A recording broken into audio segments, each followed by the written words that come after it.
மின்சார உற்பத்தி நிறுவனங்களை ஏற்கனவே அவர்கள் பெரும்பகுதி தனியாரிடம் ஒப்படைத்து விட்டார்கள். அடுத்த கட்டமாக விநியோக பகுதியையும் தனியாருக்கு தாரை வார்க்கும் நோக்கத்துடன் ஸ்மார்ட் மீட்டர் திட்டம் என்ற ஒரு திட்டத்தை அமுல்படுத்த முயற்சி செய்து கொண்டிருக்கின்றார்கள். இந்த ஸ்மார்ட் மீட்டர் திட்டம் என்பது என்னவென்றால், மின்சாரத்தை நேரடியாக சென்று கணக்கீடு செய்யும் அந்த பணியை ஒதுக்கிவிட்டு அமர்ந்த இடத்திலிருந்தே அந்த மின்சாரத்தை கணக்கீடு செய்யலாம். இந்திய அளவில் இருக்கின்ற மின்வாரியத்தில் இருக்கின்ற பணியாளர்களுடைய வேலை இழப்பு என்பது மிகப்பெரிய அளவில் ஒரு பெரும் பிரச்சனையாக வரும். தனியாருக்கு அதை ஈஸியாக சுலபமாக விற்பதற்கான ஒரு முயற்சி.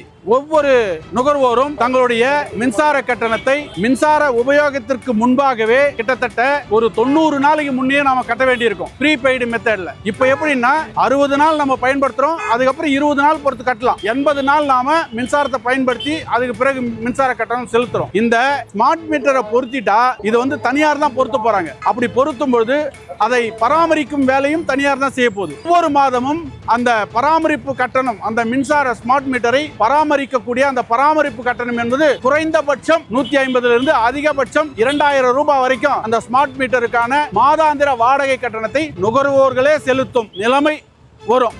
விநியோகத்தை தனியாருக்கு கொடுத்துட்டாக மின்சார கட்டணம் என்பது விஷம் போல ஏறக்கூடிய ஒரு சூழ்நிலை. இன்றைக்கு நாம் வந்து மானிய விலையில விவசாயிகளுக்கு இலவசம் கொடுக்கிறோம், நெசவாளர்களுக்கு வந்து குறைந்தபட்ச மானிய விலையில நாம மின்சாரத்தை கொடுக்கிறோம். அதே போல 100 யூனிட் குறைந்தபட்ச 100 யூனிட் வந்து ஏழை மக்களுக்கு முதல் 100 யூனிட் இலவசமாக கொடுக்கிறோம். ஆனால் இந்த ஸ்மார்ட் மீட்டர் மூலம் தனியாருக்கு இந்த ஒப்பந்தத்தை கொடுத்து விநியோகத்திலும் தனியார் வந்தால் பொதுமக்களுக்கு குறைந்தபட்சம் ஒரு யூனிட் என்பது ஆரம்ப கட்டத்திலேயே 10 ரூபாய் என்ற நிலை நிர்ணயிக்கப்படக்கூடிய ஒரு சூழ்நிலை. அதே போல குடிசை விளக்குகள், குடிசை ஒரு ஒன்லைன் சர்வீஸ் இருக்கு.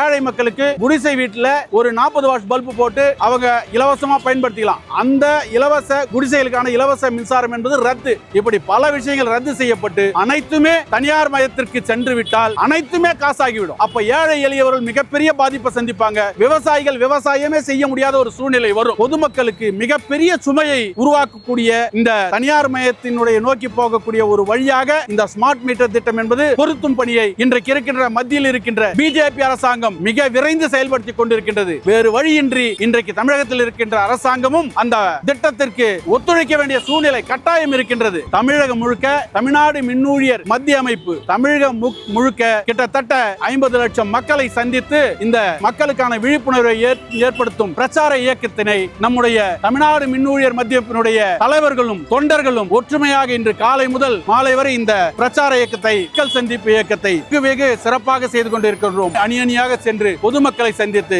இந்த ஸ்மார்ட் மீட்டர் திட்டத்தை பொருத்தினால் ஏற்படும் பாதிப்பு குறித்து பொதுமக்களுக்கு விளக்கி இந்த மக்கள் சந்திப்பு இயக்கம் நடைபெறுகிறது. தோழர்களே, நன்றி.